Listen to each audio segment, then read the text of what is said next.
Welcome to Trailblazers and Titans with your host, Dr. Keith Haney.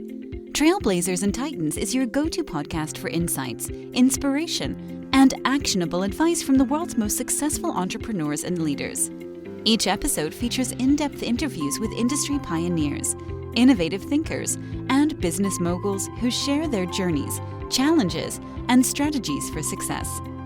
Whether you're an aspiring entrepreneur, a seasoned leader, or someone looking to make a significant impact, this podcast provides the tools and motivation to blaze your trail and become a titan in your field. Tune in to learn, grow, and transform your vision into reality. Today's guest is a true embodiment of resilience, vision, and unwavering determination.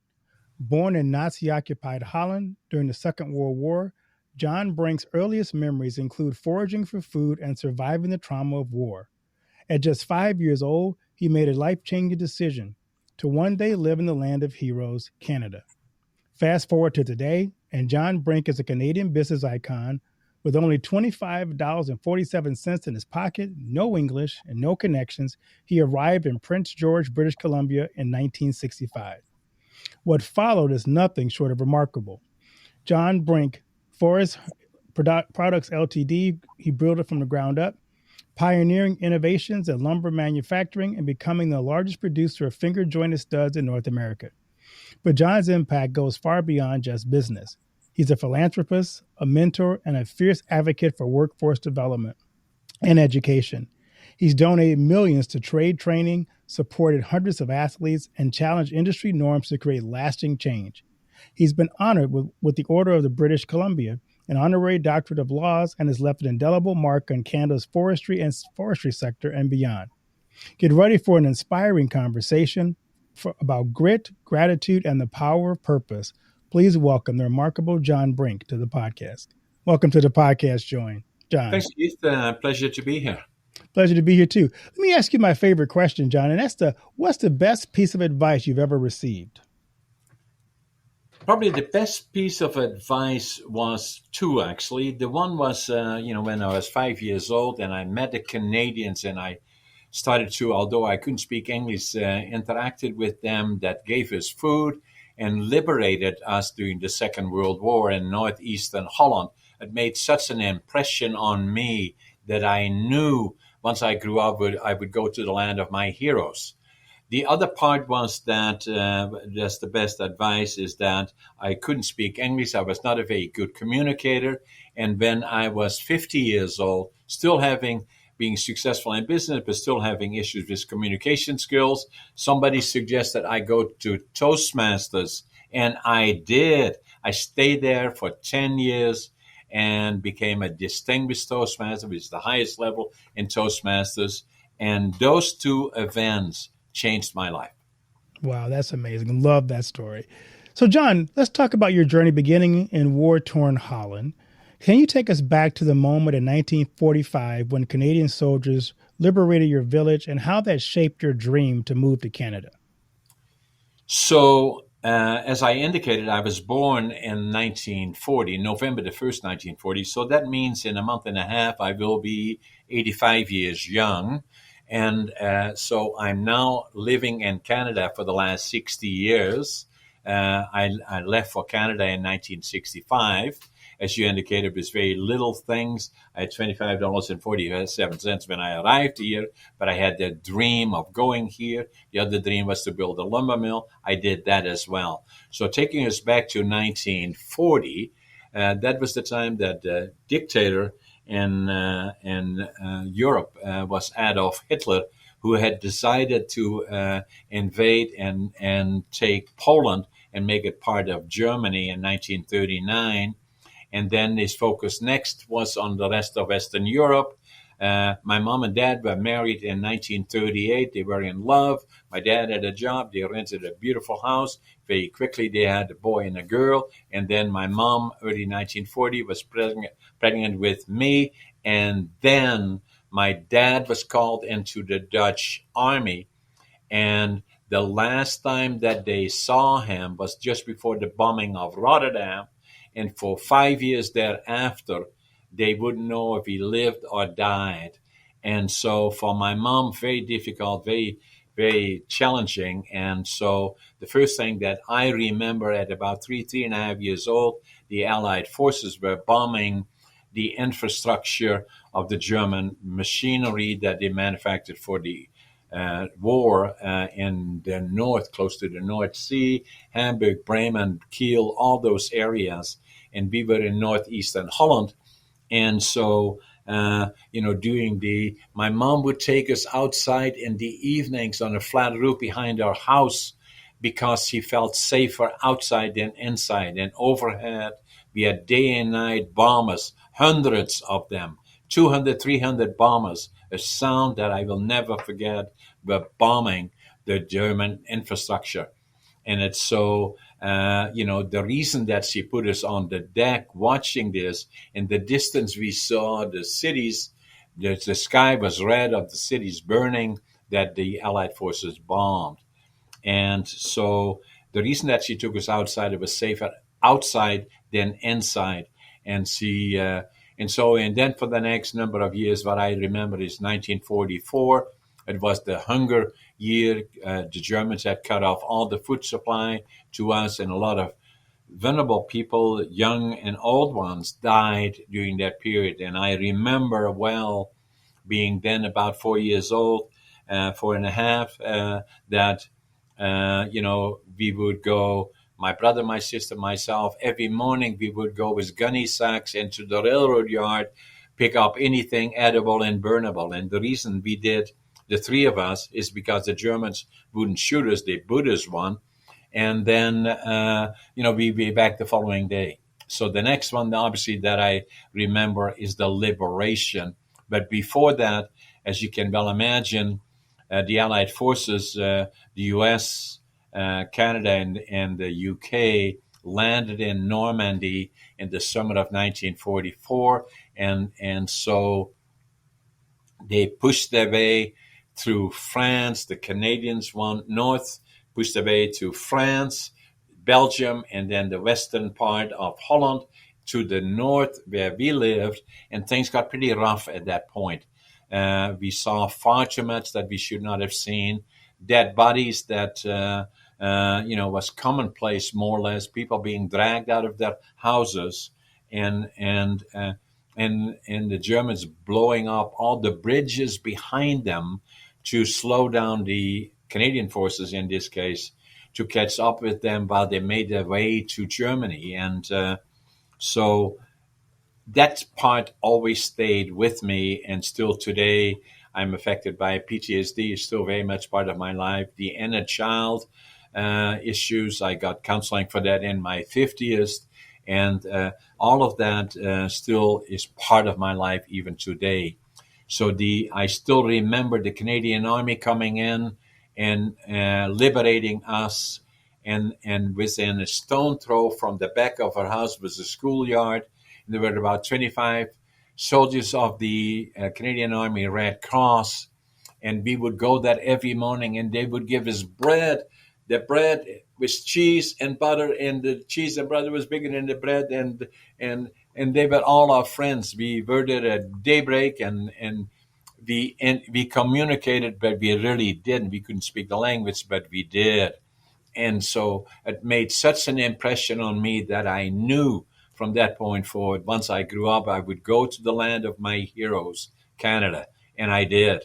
And so, and that part still is very much part of my life, even still now, Keith. But I do every year, and have done for the last 10 years, at least 10, 12 years, I make presentations at schools here in British Columbia, at least 2 or 3 of them the week of the Liberation Week of the November the 11th, to make a presentation to the students about why 2 minutes of silence, why is it important, and why do you students need to know as to why it is important, and what was it like when I gone through this, and recognize the importance of family, community, and to be at peace.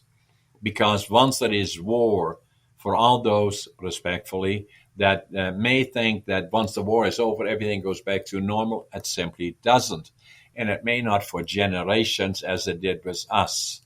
My dad, he did come back after the spring, after the liberation by the Canadians, and I always remember, I didn't know the guy. I had no idea who this guy was. Sure. I remember he had a helmet, and the helmet had a bullet hole through it that barely missed his head, but he never talked about the war, and it affected him, and it always stayed with him for the rest of his life. PTSD, alcohol became an issue to suppress those issues, and still very much part of me, even still today.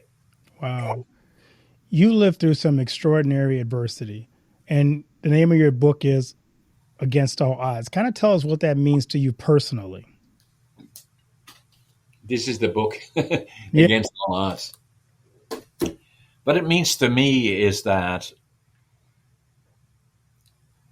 I was affected by all of this from an early age. And so the other part is with me that academically, I was not a success story. I failed grade 3 and I failed grade 7 3 times. And then they said to my parents are beautiful people, they said, send them to the mentally challenged school.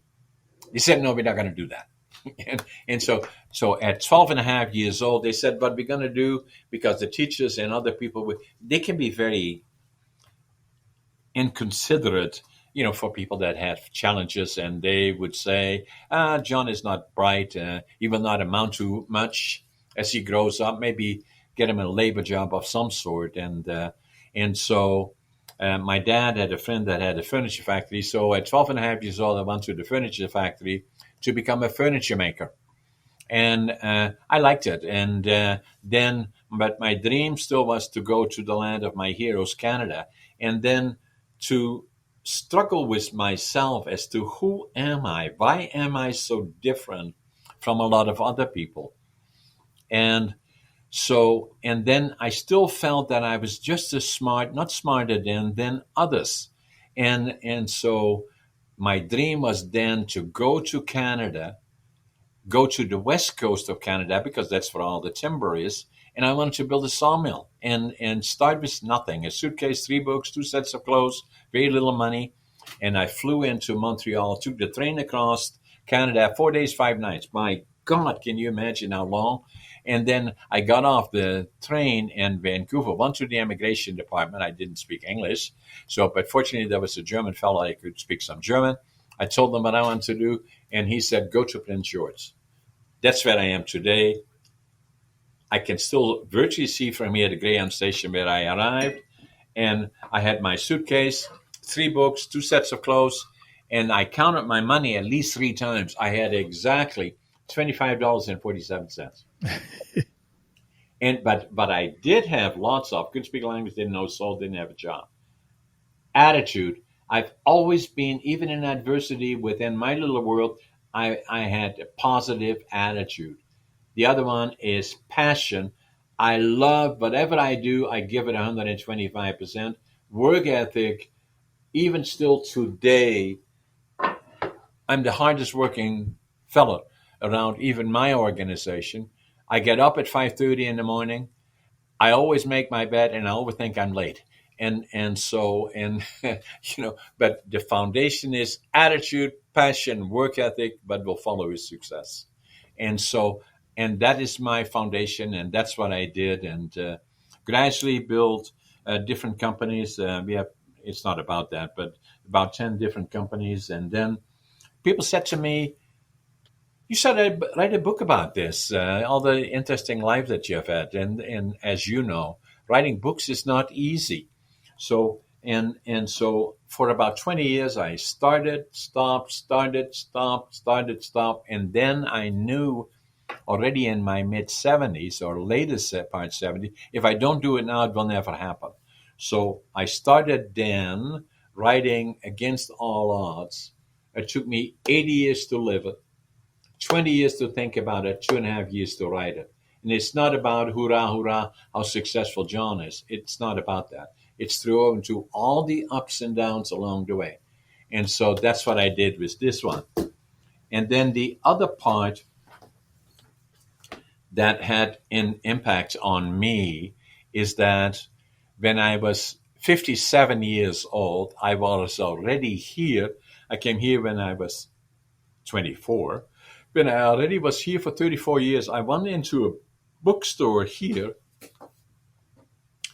and I picked up a book, and the title of the book was Driven to Distraction. I don't know why I picked it up, written by Dr. Halliwell, who's a medical doctor, professor, coach, a particular on the, I don't know why I picked up the book, but I was open the book, it's about ADHD and dyslexia. And I said, oh my God, that's me. And so if I had the book, which I have in my studio, I'm in one of the boardrooms of my company today, but I would then show you the actual book, Driven to Distraction. And I would open the book like this, and I wrote there in Dutch because I was ashamed of it and implied that it is a mental disorder of some sort. And while I'm building companies and go to banks and for millions of dollars and all kinds of other things, and said, by the way, I have a mental disorder, they would say, have a nice day. And so Right. here, now I finally know who I am. And the time was January 1997. And so, so I discovered that I was ADHD. Taking it further forward is the more I found out about it, ADHD, the more I figured, looking at Google and all those other things, and this is all the way back to 1997, and when I was 57, it took me 5 years before I would go to my personal doc that was a friend, but also delivered our 2 daughters. And he said to me, hey, John, why are you here? I said, I think I got ADHD. And so we checked it out, and I do. And so then the other part is the more I read about it, the more I thought about it, the more I became to the conclusion ADHD is a superpower, or it can be if you understand it. And so I wrote a book about that part as well, and that is this one, ADHD Unlocked. Very popular, actually. And so that became a very, very important part of my life. And then especially when I was diagnosed when I was 62 years old. And can you imagine, Keith, I started working and became a laborer, if you wish, and I'm proud of that today, in Holland when I was 12 and a half years old. 50 years later, already being quite successful in all kinds of different businesses, but I was different. And I never quite could understand why am I so different. Is that it took me 50 years until I discovered ADHD and dyslexia. I was very good, even in school, on numbers, even in grade 3 and grade 7. And I was a very good writer, but not a good reader. And I'm still that way today. And hence, but I felt I had an obligation to be more vocal about those issues. And that's what I do in presentations that I do around North America.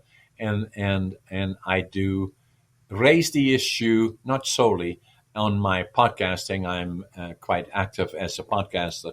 As you know, I'm approaching 500 podcasts where I'm the host. And then, and I've been guesting on probably another 200 or so. And so for me, the new media is podcasting. And to me, it is important to have discussions about mental diversities that people have and other things that I understand about it. And I believe I have an obligation to communicate about that and about other things. But the most important one likely is that, to me, as they say, hey, John, how do you do all these things? You came with nothing, you couldn't speak the language, and you write all these books, and you be a speaker, and you one of the top 1% podcasters in the world. How do you do all of this? I say ADHD. That's how I do it. Right. And so what I'm saying is that I have an obligation to communicate about it. But looking back to your initial question as to circumstances changed my life. And that's is another part of life that I believe in. The Canadian soldiers giving us bread and becoming our liberators to this little boy that was 5 years old in 1945 in his fifth year, and made such an impression on me that I always knew from that point forward I would go to the land of my heroes, Canada. And then the other part is that I had to prove to me is that I was just as smart, not smarter than all the others, and that I believed that there is something in our teaching, with all due respect, the criteria that we have that do not recognize mental diversities of some description or another, where a lot of the population, maybe as high as 25 to 30%, are affected by it or benefiting by it, whatever it may be, and that I have an obligation to speak about it, write about it, and uh, that part changed my life, and then the other part, obviously, not being a good communicator and speaking, going to Toastmasters was purely coincidence that somebody said, "Hey, John, why don't you go with me to Toastmasters?" I said, "Well, what is it all about?" He said, "It's about improving your communication skills." I said, "Okay, are they going to ask me questions? Because if they are, I'm not going." "No, no, no, you just sit there and listen." So I was halfway through the meeting, and then somebody said, "Hey, John, tell us all about it." I said, "I'll never go back here." And I did. I went back, but in the first meetings, I have seen thousands and thousands of potential Toastmasters that went to meetings that had anxiety and fear for all the reasons that we know. And but I have never in all that period seen somebody that has as much anxiety as I did. For the first couple of meetings, I could have crawled out of there on hands and knees to not go through this, but I stayed and I went through it, and nobody will question. I say it for illustration only, is that I'm a good communicator. And so it's giving that confidence and using probably ADHD and dyslexia and other issues that gave me the tools and the suggestion that I make for those that are either benefiting from it, that in particular, that it may, as you understand it, may well be a benefit rather than a liability, and it was to me. And so the last book that I wrote came out July the 31st, is this one, $1 billion Communication Skills, and the key is communication skills. The billionaires, this is not about how to become a billionaire. Attitude, passion, work ethic, work hard, and God only knows what will happen, right? Including $1 billion, maybe. But this is about communication skills. And that any one of them that I feature, 6 or 7 of the billionaires, but was the key to them still is today communication skills. And so that's what drove them to becoming successful. And that is still so today. I'm curious, John, as you think about your sharing your personal story and being so transparent, what's the most challenging part about that? Because I know it's hard to kind of put yourself out there. So what did you find the most challenging about being as transparent about your life and your journey as you have been? I love all of it because I believe I have an obligation to share that with others to hopefully inspire them. I love that. It's not always easy for people like yourself who've been successful to tell the behind the scenes story of their journey. Yes. But for me, I have an obligation that that's more important than anything else. It's not making a lot of money, not making a lot, writing a lot of books and making a lot of money. It's not about that. It is saying that the frequency of occurrence and in terms of mental deficiencies that may be existing in different forms of fashion are only recently, relatively speaking, becoming more public. And so I believe I have an obligation to do that. And so and in the process, I use myself as an example, not saying, hey, John is so successful. That's not what it is about. It is simply saying that for 50 years, I spend my time as wondering, who am I? And it took me all this time, and at 62, and when I was diagnosed ADHD, was only the start of it. From there on in, everything changed for me. And then Toastmasters did what it gave me is confidence that I was not better than, but just as good as. And then the other part about it is that in spite of it or because of it, dyslexia and ADHD has been a benefit to me in terms of I've always been very, very good at numbers. I have an amazing memory, always had, and I'm a very, very good writer.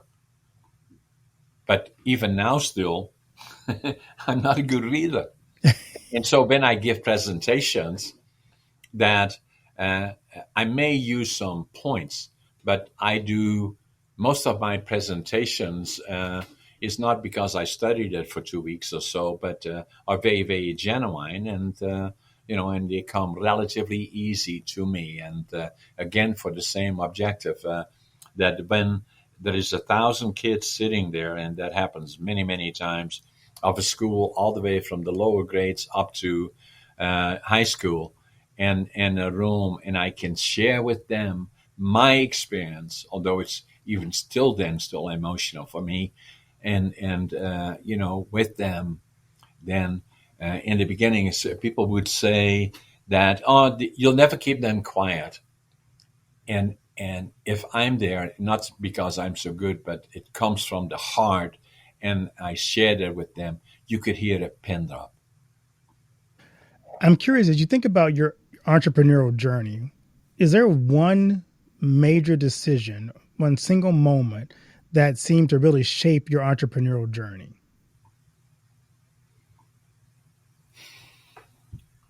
Yes, good question, Keith. The benefit that I had likely is that right from the time that at 12 and a half years old, I worked into a furniture factory. My dad managed a small lumber mill, not his, and my grandfather was a master carpenter. And I saw he died early, and I never knew him, but I knew him through the work that he did. A lot of the churches in northern Holland were designed by him and built by him, the amazing work. And so that to me always was something that I wanted to start my own lumber mill. That became my main dream. And so, and then the other part was starting with nothing. And so when I started, I was a cleanup man, then a lumber pilot, then very quickly became a supervisor, and then went up the ranks. But initially, I could speak the language, didn't know soul, didn't have a job. And so I would walk to the mill because I had no wheels, 8 kilometers going, 8 kilometers coming back. I always would be there 20 minutes before the start. And I always made sure my work site, if I was a cleanup man or piled lumber, I always made sure that whatever I left behind, I left organized and clean. And then I knew that eventually I would be recognized. And and they did. So within working at the mill, not being able to speak the language, within 2 years I was a superintendent. And then within less than 2.5 years, I was part owner of a little sawmill, and and was managing the sawmill. I had an option to get the 1/3 ownership if I stayed for 5 years. And of all places, that was in the Yukon Territory. Can you imagine that? And Yeah. the territory is, for those people watching us from around the world, is right next to Alaska. And people said to me, what is the weather like in Holland? I said, well, the weather in Holland, what comes to mind is the rain is colder in the winter. And if they say, well, how about once a lake? I said, it snows in July. You don't know if it's late or early. And I've seen 62 or 63 below zero, and that's very cold. Wow. But I operated there for 5 years. If I can operate there and be successful, which I was for 5 years, I can work anywhere. What advice do you have for young entrepreneurs who are overwhelmed by obstacles? Because you've had a lot in your life. Still today. Yes. So, because, and not going into the politics of things, but we all know that being an entrepreneur these days and the companies that I have 4 silos. The one silo is lumber manufacturing. That's a big challenge. The other one is warehousing, distribution, logistics. The other one is real estate, residential, commercial, and industrial. And the fourth one is media. And so media to me is being a presenter, doing my books, doing podcasting, and likely set up a platform as well. So the advice that I would have is plan forward. The other thing that I say to people, always realize that a lot of people think about entrepreneurship is that what you do mainly is you plan holidays and bring money to the bank. That's not so. It takes effort, and you must be committed, and then you must be sensitive to relationships, your family, because it can be very challenging to that. And it was in mine. And so, to find that balance, but you must have the focus. And then I come back to what I said here, but what is me, attitude, passion, work ethic. And what will follow is success. And then the other part that I was going to say, Keith, is saying that how do you find success?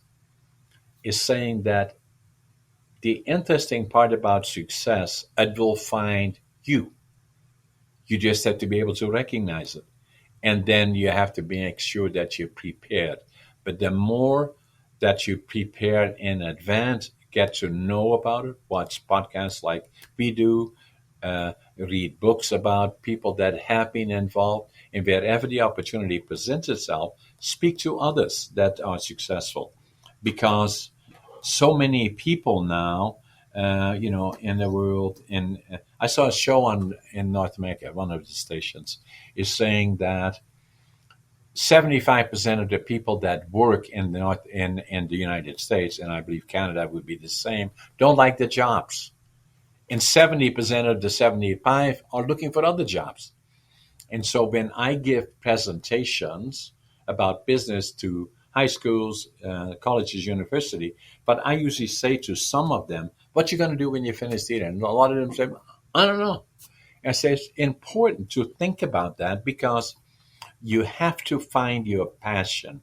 And so what I would suggest respectfully, is that if you want to be a truck driver, talk to truck drivers and say, should I own the truck? Should it be long haul, short haul, blah, blah, blah? How many trucks is there in the, blah, blah, blah. Or you want to be a contractor, build houses, talk to contractors and saying, what is involved? How can I go about this? How about this? How about that? And or you want to be an accountant, talk to people that are in financial management of some sort, of some fashion, and or you want to be a doc, or you want to be an entrepreneur for that matter. Talk to entrepreneurs as well. People like myself, I love to talk to people that say, I want to do this. Can I buy you a coffee and take maybe half an hour of yours? And you see what I say, if I can and I'll do it. Yeah, absolutely. I felt I had to write a book about that. So it's saying I wrote the book, Finding Your Passion, Living the Dream.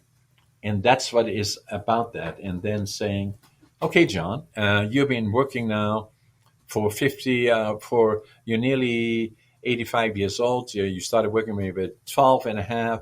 So you've been working for 73 years. Are you living your passion? I am every day. Not so things are challenging at times, but I am. And so, and the point is that, to your question, is do some research, talk to people. They love to talk to you if you approach it in the right way. And so the more informed a person, male, female, or young person, whatever they are, the more informed they are, hopefully will help them getting over some of the challenges that will lay ahead of them. I love it. John, I'd love to ask my guest this question. What do you want your legacy to be? The legacy I want to be is that I gave back. And so growing up in Holland, I was taught, and I did the same here, always be part of the community, give back to the community where you can, and then saying that he was a good person, first and foremost. He was successful and all of those kind of things, maybe, but first and foremost, that I can look back and saying he was a good person to have in our community.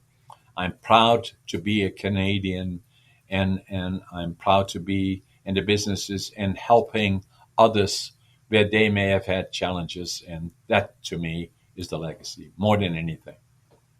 So in season 6, we have a surprise question that we pick out ahead of time for every guest. And your surprise question to wrap up our podcast is, who would you most like to sit next to on a 10-hour flight and why?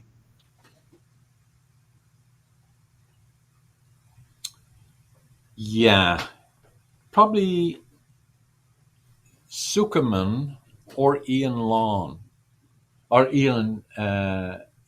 Musk. Is that the name of the? Yeah, Elon Musk. Yeah, that would be interesting. I was tempted to say Donald Trump, but he doesn't fly in commercial planes, so that would right. you'd have to fly at Air Force One. And he's not going to invite me. Although he could. You could. You never know. Well, John, where can people connect with you, and where can they find all the wonderful books you've done and learn more about what you're doing? So our main website is John A. as in Aaron, Adam, if you wish, Brink, BRINK.com, and all the information is there. Our books are on all the major medias. They are Audible, they are e-books, they are Amazon, all of them, all 5 of them, and I'm working on my 6th one that should come out next July. Well, John, thanks so much for taking the time to be a guest on my podcast and sharing your remarkable story with the audience. I really, really appreciate the time that you've given me. It was a pleasure, Keith, and good luck to you. And I enjoyed the podcast. Blessings, my friend. Take care.